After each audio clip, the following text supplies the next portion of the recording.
Hello friends, नमस्कार। इस video के अंदर हम ई गवर्नेंस के बारे में पढ़ेंगे, जो हमारा आईटी एक्ट 2000 का जो काफ़ी इंपॉर्टेंट टॉपिक है।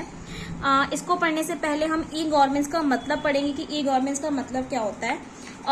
इसकी डेफिनेशन ये रही।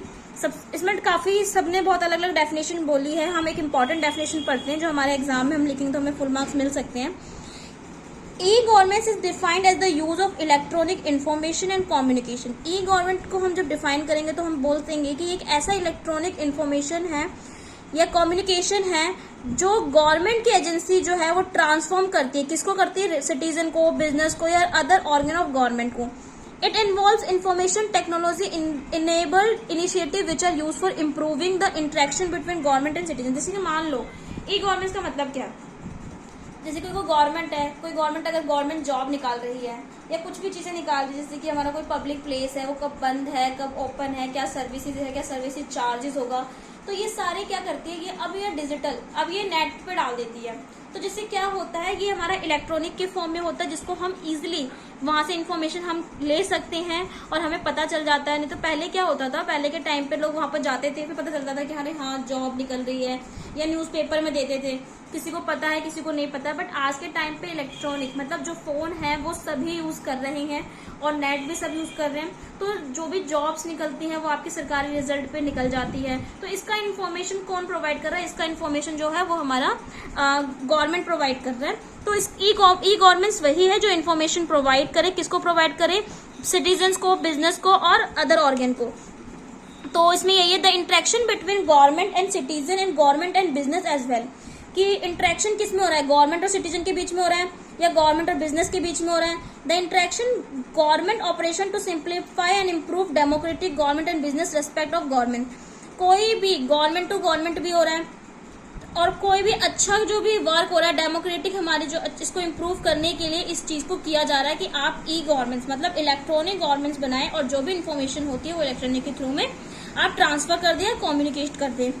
तो मेन हमारा यही था। इसके बीच में रिलेशनशिप किसका मेंटेन करके रखता है? Government to government, government to citizen और गवर्नमेंट टू बिजनेस। ये इंपॉर्टेंट है, आप इसको पढ़ सकते हैं। अब हम आते हैं बेयर एक्ट पे। अपनी बेयर एक्ट के अंदर भी काफी कुछ दिया हुआ है।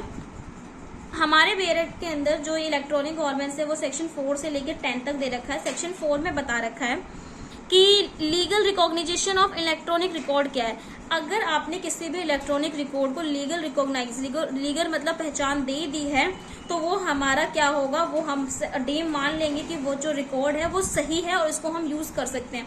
फॉर एग्जाम्पल, जैसे कि आपने आधार कार्ड अब जब अपना बनवा रहे थे, आधार कार्ड में आपने जो डिटेल्स लिखवाई हैं, आपकी एज, आपके पेरेंट्स की एज, आप कहाँ रहते हैं, तो उस आधार कार्ड पे क्या है, उस आधार कार्ड पे लीगल रिकॉग्निजेशन दे रखा है।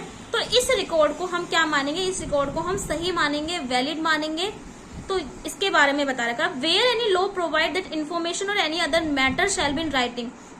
कोई चीज राइटिंग में हो या टाइप रिटन में हो या प्रिंटेड के फॉर्म में हो, तो such requirement shall be deem to have been satisfied. तो हम सेटिस्फाई हो जाते हैं और उसको हम क्या मानते हैं? उस इन्फॉर्मेशन को हम सही मानते हैं। तो यहाँ पर वही लिखा हुआ है, रेंडर और made available in electronic form, या एक्सेसिबल है उसको हम किसी और चीज के लिए भी यूज कर सकते हैं। अब आधार कार्ड क्या है?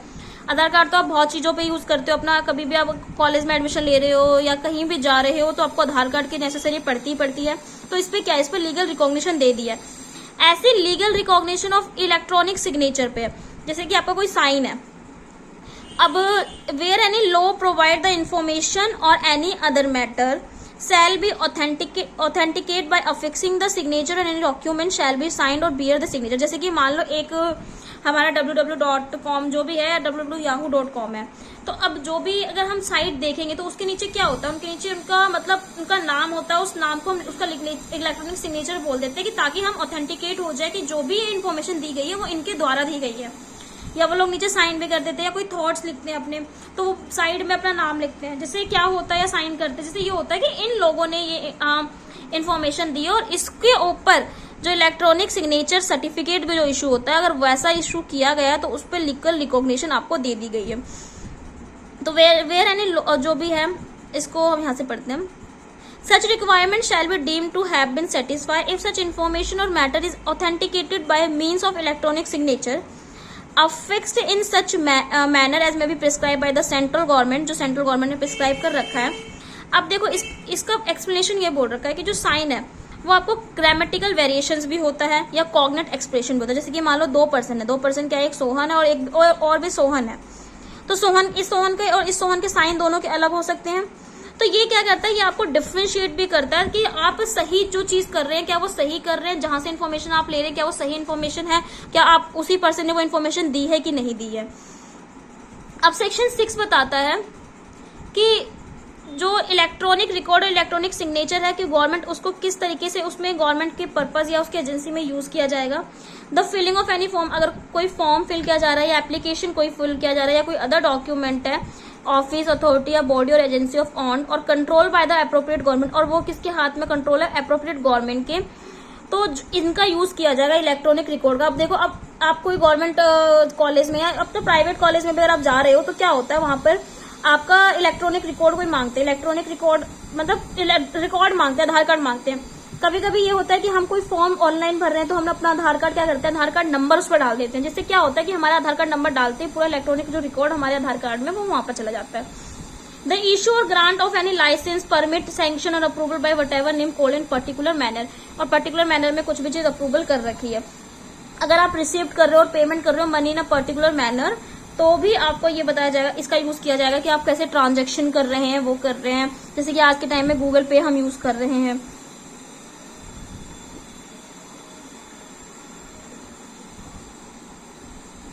इसमें यही बता रखा है कि आपको ये बताया जाएगा, अप्रोप्रिएट गवर्नमेंट ये प्रिस्क्राइब करेगी कि आप उसको किस मैनर या किस फॉर्मेट में क्या करो, इलेक्ट्रॉनिक रिकॉर्ड को फाइल करो या क्रिएट करो या इशू करो, या आप जो भी चीज फी पे कर रहे हैं या चार्जेस दे रहे हैं वो किस मैनर या मेथड में पेमेंट होनी चाहिए।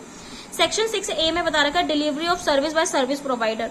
अब सर्विस प्रोवाइडर कौन हो सकता है, वो कोई भी हो सकता है जो अप्रोप्रिएट गवर्नमेंट ने उसको ऑथराइज कर रखा है, एफिशिएंट कर रखा है कि आप डिलीवरी कर सकते हैं।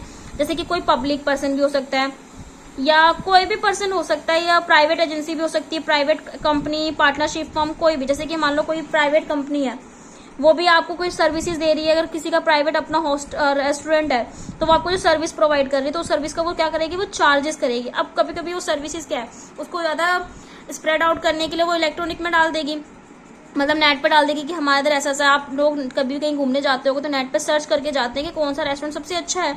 तो ये क्या है, ये जो भी डिलीवरी ऑफ सर्विसेज कितनी, उसमें उसका फी क्या है, उसमें क्या फ्री एंट्री है या फ्री एंट्री, तो उसमें उसका पूरा जो भी वो हमारा वेन्यू होता है वो सब हमारा उसके अंदर प्रोवाइड होता है, जिसके कारण आप उसको पढ़ के इजिली आप वहां पर जा सकते हैं।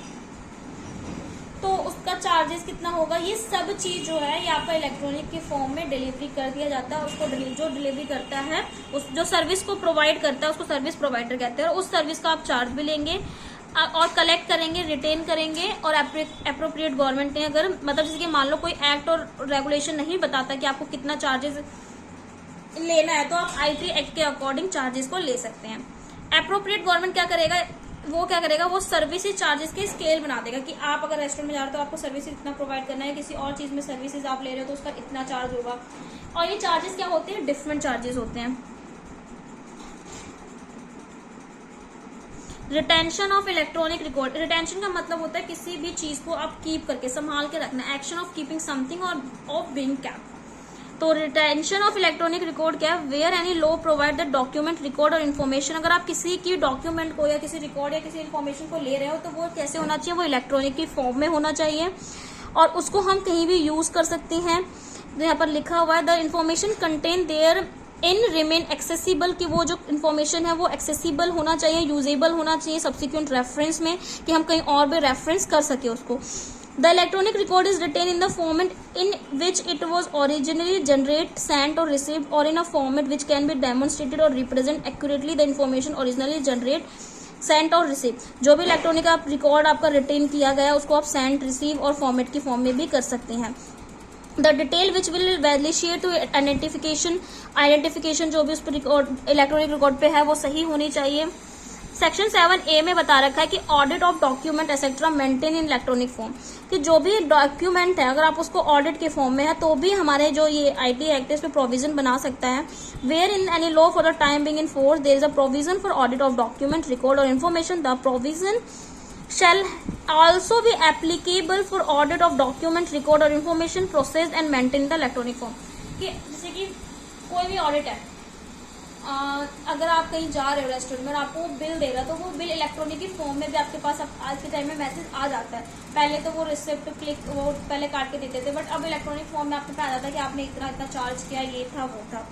सेक्शन 8 क्या बोलता है? Publication of rules regulation etcetera in electronic gadget, कि जो भी अगर आप ऐसा चीज जो भी निकाल रही हो, कोई इन्फॉर्मेशन निकाल रहे हो, तो वो ऑफिशियल गैजेट में नोटिफाई कर रहा होना चाहिए। जैसे गवर्नमेंट कोई जॉब निकाल रही है तो उसको नोटिफाई करे। सेक्शन 9 बता रखा है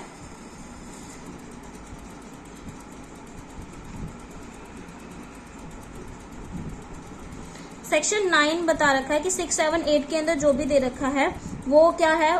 confer a right upon any person to insist that any minister of department, कोई चाहे वो सेंट्रल गवर्नमेंट का पर्सन हो या स्टेट गवर्नमेंट का हो या कोई भी पर्सन हो, उन सब पे एप्लीकेबल करेगा। उस सब पे ये क्या अथॉरिटी और body establish by under any law के अंडर या कंट्रोल के अकॉर्डिंग वो काम करेंगे। वो और जो government should accept, issue, create, retain, preserve any document in the form of, और जो भी वो क्रिएट कर रहे हैं, रिटेन कर रहे हैं किसी डॉक्यूमेंट को इलेक्ट्रॉनिक की फॉर्म में, वो उसको प्रिजर्व करके रखेंगे।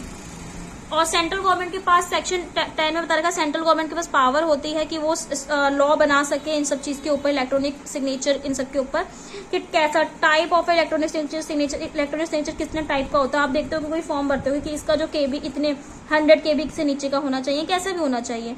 Manner and format of electronic signature का कैसा होना चाहिए, मैनर और प्रोसीजर होना चाहिए कि आइडेंटिफिकेशन इलेक्ट्रॉनिक सिग्नेचर का कैसे करें।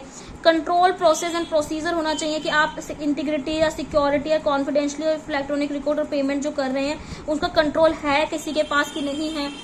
तो इसका भी रूल जो इसका जो प्रोसीजर है वो सेंट्रल गवर्नमेंट को बनाना चाहिए, और बनाती भी, ऐसे रूल्स बने भी हुए हैं। Any other matter which is necessary to give legal effect to electronic signature, की लीगल इफेक्ट किसी भी इलेक्ट्रॉनिक सिग्नेचर को मिल रहा है कि नहीं मिल रहा है। अब सेक्शन 10A बहुत इंपॉर्टेंट है, जो बताता है validity of contract from through electronic means. अगर आपने इलेक्ट्रॉनिक मीन्स की फॉर्म में कोई कॉन्ट्रैक्ट किया, जैसे कि मान लो मैं हूँ और मैं मुंबई में किसी का कॉन्ट्रैक्ट कर रही हूँ इलेक्ट्रॉनिक की फॉर्म में, मैंने ऑफर भी इलेक्ट्रॉनिक के फॉर्म में किया, एक्सेप्टेंस भी इलेक्ट्रॉनिक के फॉर्म में हुआ, सब कुछ इलेक्ट्रॉनिक के फॉर्म में ही हो रहा है। जो हमारी पेमेंट हो रही है वो भी इलेक्ट्रॉनिक के फॉर्म में ही जा रही है, गूगल पे से हम कर रहे हैं। तो ये क्या है? क्या इसकी वैलिडिटी है? तो यस, इसकी वैलिडिटी है। आईटी एक्ट ने इसको बोला था, सेक्शन 10A जो 2009 के अंदर आया था। तो आई होप आपको ये ई गवर्नमेंट्स वाला टॉपिक है वो समझ में आ गया होगा। अगर आपको मेरी वीडियो अच्छी लगी तो प्लीज इसे लाइक करें, कमेंट करें, शेयर करें एंड सब्सक्राइब करें। अभी जो मैं वीडियोस बना रही हूँ काफी शॉर्ट्स में इसलिए बना रही हूँ ताकि, क्योंकि सीसीएस यूनिवर्सिटी का एग्जाम है, उस एग्जाम के पर्पज से बन रहा है। अगर आपको लगता है कि इस वीडियो को मुझे बिल्कुल डिटेल में सेक्शंस को रीड आउट करके समझाना चाहिए तो आप मुझे कमेंट करना, मैं उसको दोबारा उसको वीडियो अपलोड करूंगी कंप्लीट। Thank you.